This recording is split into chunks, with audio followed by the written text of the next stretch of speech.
It is often described as the miracle that transformed humanity, machines humming, factories rising, new jobs emerging, and the world racing into modernity. But behind the glowing picture of steam engines and innovation lies a truth that is far more complicated.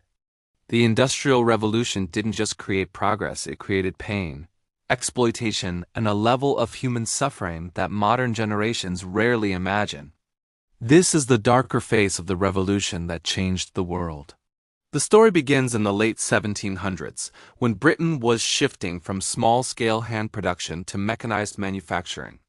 History textbooks usually show this as a time of opportunity. New machines increased output, new cities grew, and economies expanded.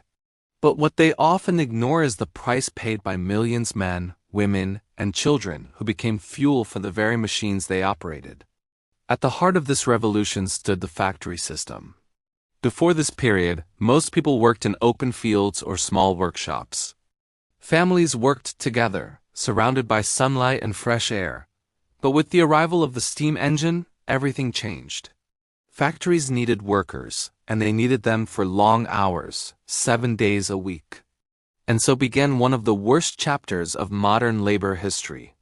Inside these factories, conditions were brutal. There were almost no safety standards. Machines operated without guards, gears spun freely, and one wrong movement could cost someone a hand, a leg, or their life. Workers stood for 12 to 16 hours a day, breathing dust, smoke, and chemical fumes. Many died before the age of 30. The industrial age promised progress, but for the workers, it brought exhaustion, sickness, and fear. One of the darkest realities was child labor. Factories quickly realized that children were cheap, obedient, and small enough to crawl under machinery to fix jams. These children worked from sunrise to sunset, often for pennies.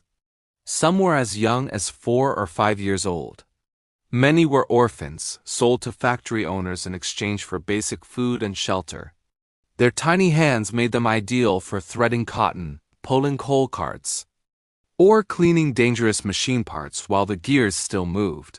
And for thousands of them, one slip meant instant death. Entire towns became built around factories, and these towns were hardly places of hope. Housing was small and cramped, with families packed into single rooms. Sewage ran openly through streets. Water sources were polluted with chemicals. Diseases spread quickly: cholera, typhoid, tuberculosis. Life expectancy in many industrial cities dropped to shocking levels. A new middle class grew rich from the revolution, but the workers who powered it fell deeper into misery. The mines were even worse. Coal was the fuel that powered the entire industrial age, and it had to come from somewhere. Underground, miners worked in utter darkness, hacking coal for hours with barely enough air to breathe. Many of them were also children trapped in tunnels no higher than their shoulders, where they pushed heavy carts for miles. Explosions and cave-ins were common. Black lung disease slowly suffocated miners as coal dust filled their lungs. For thousands, death was not a possibility, it was an expectation. Yet this suffering didn't only damage bodies. It tore apart families. Before industrialization, families worked together in fields or home workshops. But now, parents and children were separated for 14 hours a day, each in a different part of a factory or mine. The idea of childhood almost disappeared for the working class. Children didn't go to school, they went to work. Parents didn't raise their children, the factory bell did. Women also faced harsh realities. Many were forced to work not because they wanted jobs, but because their husbands' wages were too low to survive. They worked in textile mills where the noise was so loud they could barely hear each other. They worked during pregnancy with no rest. And when they gave birth, some returned to work just days later out of fear of losing their positions. The idea that the Industrial Revolution liberated women may be partly true, but for millions, it brought a heavier burden. But the dark side wasn't limited to workplaces, it spread to the environment itself. The Industrial Revolution marked the beginning of large-scale pollution. Black smoke filled the skies over London, Manchester, Birmingham, and other booming cities. Rivers once clear and full of life turned black and chemical-stained. Fish died in large numbers. Animals disappeared from areas that became overcrowded with factories. The world had never seen pollution like this. It was the moment humanity began exchanging natural beauty for economic growth. And then came the global impact. As British factories demanded more raw materials, cotton, coal, iron, rubber, and more, the empire looked outward. Industrialization fed imperialism. To fuel factories, Britain expanded its control over India, Africa, and other regions. Raw materials were extracted through harsh methods, local economies were destroyed, and millions were pushed into poverty. Entire civilizations were reshaped not for their own progress, but for the benefit of distant industrial machines. The Industrial Revolution also transformed society itself. A new class system formed: the wealthy industrialists at the top, the middle class in the middle, and the working poor at the bottom. But the gap between rich and poor widened dramatically. Factory owners lived in mansions, while their workers crowded into dirty slums.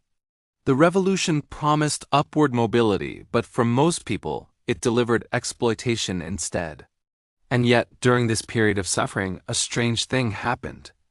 People began to question the system.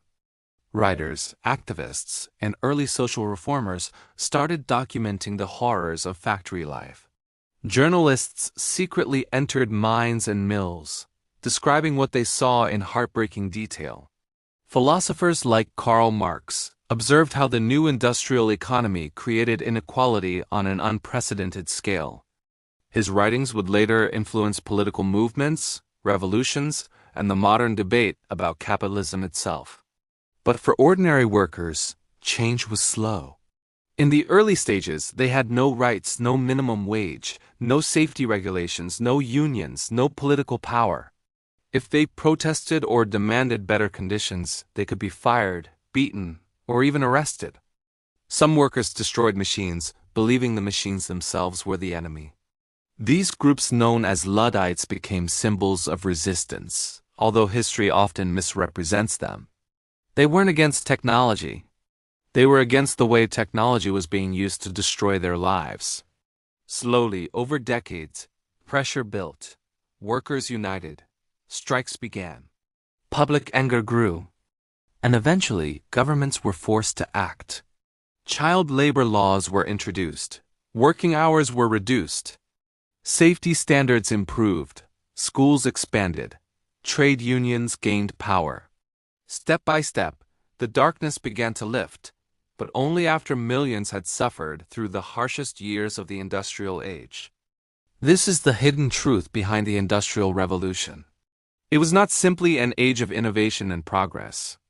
It was also an age of tragedy and struggle, an age where human lives were treated as fuel for machines, and suffering was the silent engine behind economic growth. And yet the story does not end here. Because the impact of the Industrial Revolution didn't remain in the 1800s. It shaped the world we live in now. The second part of this script will explore how its dark legacy continues to affect our modern society, from consumer capitalism to global inequality, environmental destruction, and the ethical dilemmas of new technologies. The darkness of the Industrial Revolution did not stop at the factory gates. And it certainly didn't end in the 19th century. Its legacy is woven into the very structure of the modern world. To understand today's systems, economic, social, political, we must understand how deeply the industrial age shaped them. Because although machines evolved, the mindset of the Industrial Revolution never truly disappeared. It simply changed its form. When factories first rose in Britain, they didn't just reshape work. They reshaped time itself. Before industrialization, people lived according to natural rhythms. Sunrise, sunset, seasons, agricultural cycles. But the factory introduced an entirely new ruler of life, the clock. Time became money. Every minute was tracked. Every second of delay was punished. The worker's identity shifted from a human being to a measurable unit of productivity. Today, we still live under industrial time. The 8-hour workday, the weekend, The idea of being on the clock, these are remnants of that era. Even our obsession with efficiency, output, and deadlines mirrors the mentality of factory owners who demanded constant motion and endless production. But there is another side to this: the modern consumer. Factories mass-produced goods at unprecedented speed. But mass production required mass consumption. And so emerged the earliest forms of advertising, branding, and consumer culture. People were encouraged to buy more than they needed to keep factories running and profits flowing. The idea that endless economic growth is natural, a belief still dominant today, was born out of this period. Yet, perhaps the most lasting impact is inequality. During the Industrial Revolution, wealth did not simply accumulate, it concentrated. A handful of industrialists became richer than some entire countries, while the working class lived in misery. This created the blueprint for modern capitalism, a system where productivity grows, but the benefits are unevenly distributed. And even after labor laws improved, structural imbalances remained. Today, when we talk about the massive wealth gap between the richest and the poorest, we are really talking about a problem that began in the factories of Manchester and Birmingham 2 centuries ago. Global inequality, too, traces its roots to this time. Industrial powers needed raw materials, cotton, rubber, copper, sugar, and they turned to colonies for extraction. Resources were taken without fair compensation. Local industries were destroyed. Entire economies became dependent on foreign powers. The colonized world supplied raw materials and bought back finished products at higher cost, creating a cycle that kept the global South economically inferior for generations. Even when independence movements succeeded, the economic structures built during the industrial era remained. Countries that were once forced into being resource suppliers are still struggling to diversify today. The global imbalance we see now, where some nations dominate manufacturing and others remain impoverished, did not happen by accident. It was designed during the Industrial Revolution. Then there is the environment. Before the Industrial Age, the Earth had never experienced pollution on a global scale. But the invention of steam engines and coal-fired factories unleashed a continuous wave of carbon emissions.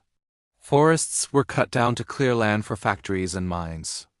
Rivers were poisoned with chemicals. Wildlife populations collapsed.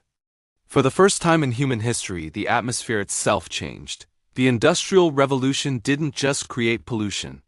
It created the mindset that pollution was a necessary price for progress. This belief still influences debates today, whether about climate change, fossil fuels, or industrial waste. The struggle between economic growth and environmental protection began in the 1800s, and it has never been resolved. In many ways, we are still living inside that unresolved struggle. But the Industrial Revolution's darkness was not only environmental or economic, it also reshaped human identity. Workers became replaceable components, valued not for who they were, but for what they could produce. This idea, seeing people as economic units, still appears today in corporate cultures, productivity apps, and performance metrics. Even modern education systems, with their standardized exams, age-based grades, strict timetables, and emphasis on discipline, were designed originally to produce obedient factory workers, not creative thinkers. And perhaps the most unsettling continuity lies in the modern equivalent of 19th century labor exploitation. Sweatshops in parts of Asia, Africa, and Latin America mirror the early factories of Britain. Long hours, low pay, unsafe conditions, these problems never vanished. They simply moved across borders to where labor is cheaper and regulations weaker. The clothes we wear, the electronics we use, the products we buy often come from modern versions of industrial-era factories. The old system still lives, just hidden from the eyes of wealthy consumers. Children continue to work in mines extracting cobalt for batteries. Workers in textile mills face chemical exposure. Laborers in electronics factories endure 12-hour shifts under strict surveillance. The darkness has not ended, it has globalized. But there is another layer that scholars rarely discuss: the psychological cost of industrial life. Before industrialization, people had a connection to their craft. A farmer planted their own seeds. A blacksmith forged each tool with skill. A weaver produced cloth with personal pride. Work was hard, but it was meaningful. The factory system destroyed that connection. Workers no longer created, they repeated. They performed one small action thousands of times a day, contributing a tiny part to a product they would never own. This led to a profound sense of alienation. Karl Marx famously observed this alienation, noting that industrial capitalism made workers feel disconnected from their labor, from each other, and from themselves. Today, millions of people still feel this way, stuck in repetitive jobs, corporate hierarchies, or economic systems that reduce their identity to their profession. The emotional exhaustion of modern workers is not new. It is an industrial inheritance. Yet despite all this darkness, the story is not entirely hopeless. Because the Industrial Revolution also sparked movements that shaped our modern rights. Workers fought back. Unions formed. Reformers exposed abuse. Laws were passed to protect children, limit working hours, and ensure basic safety. Education expanded. Women gained a voice in public life. Over time, the very suffering caused by the industrial age created pressure for change. And in that struggle lies the ironic truth of history: progress and pain grew together. But even now, as society becomes increasingly automated and digital, we face a new question, one that echoes the industrial age. Will technological progress continue to serve humanity, or will humanity continue to serve technology? Artificial intelligence, robotics, and automation are becoming the new machines of our era. And once again, there is a danger that workers could be displaced, monitored, or reduced to numbers. Once again, wealth may concentrate in the hands of a few. Once again, environmental costs may be justified as necessary progress. In many ways, we are standing at the edge of a second industrial revolution, different in appearance, but similar in its ethical dilemmas. And if history teaches us anything, it's that progress without humanity leads to disaster. The first industrial revolution transformed the world, but it did so at a terrible cost. The challenge now is to avoid repeating that mistake. The dark side of the Industrial Revolution is not just a chapter of the past, it is a warning for the future. It reminds us that human welfare must come before profit, that technology must serve people rather than exploit them, and that progress must never again be built on suffering. Because if we forget these lessons, the next revolution may be even darker than the first. The machines of the industrial age reshaped the world. But the choices we make today will determine whether the next age of innovation becomes a story of hope or another chapter written in shadows.